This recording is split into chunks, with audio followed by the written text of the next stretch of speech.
Welcome to Biz class. This tutorial explains what needs to be done in the expense step of the bizzdynamics app. The step is used to set the non-employment expenses which will be used in this learning simulator. Now it's time to add some non-employment expenses to the model.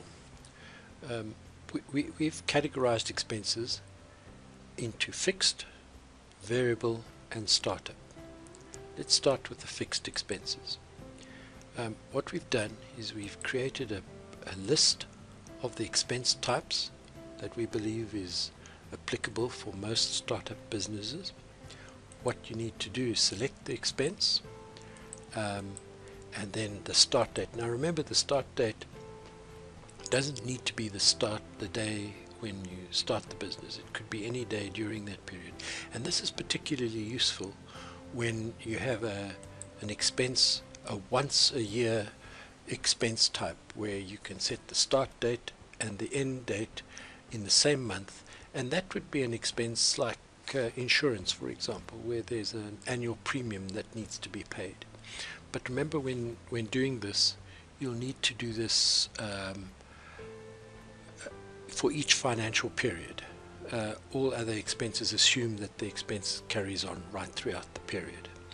Then of course you need to add the amount, and if you had a manufacturing or service type business, or the model was appropriate, you could allocate a percentage of that expense to cost of sales. You simply add the expense, and we'll go to the summary and we'll see there is the accumulation of those overhead expenses that we've added. I haven't adjusted the expenses going forward, but we could do that at some later stage. The variable expenses work very similarly, except that of course the expense is not an amount, it is a percentage of revenue. So one would say advertising is 1%, or whatever the case may be, as a percentage of your revenue that you're incurring. The startup expenses are those expenses which are incurred prior to the commencement of the business, so it only happens once. So let's go and have a look. You can see we've already looked at the fixed costs. There's no cost of sales. The variable expenses will not show right now, and they only start showing once the revenue kicks in. So once you've put some revenue, you can come back and see that, but you'll be able to see those expenses on the trading account anyway. Remember, you can always go and adjust the expenses. Say for example we've decided that our accounting fee is too low. Let's go and change that to 25,000, and we can save the changes, and those expenses will have already been included in the schedule, which transfers to the trading account at a later stage. Remember, you can do the adjustments.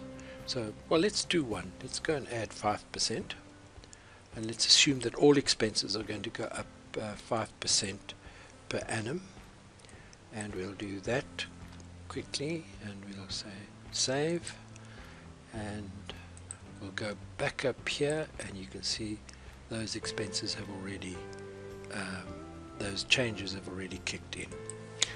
Once again, remember, you can always get help.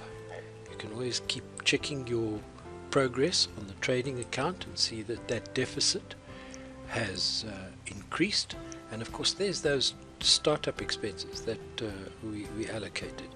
You'll see that the variable expenses have not been included at this stage, and that's simply because the turnover hasn't kicked in yet. All right. You can always go to the funding calculator again and check the bank balance, and you can see that it's getting further into deficit as we progressed. Let's go back to the expenses. Now that's as simple as it is to add the expenses to the model. This short video explained the process to complete the expense step in the bizzdynamics app. For assistance on other steps, go to bizzbean.com and look for the appropriate tutorial.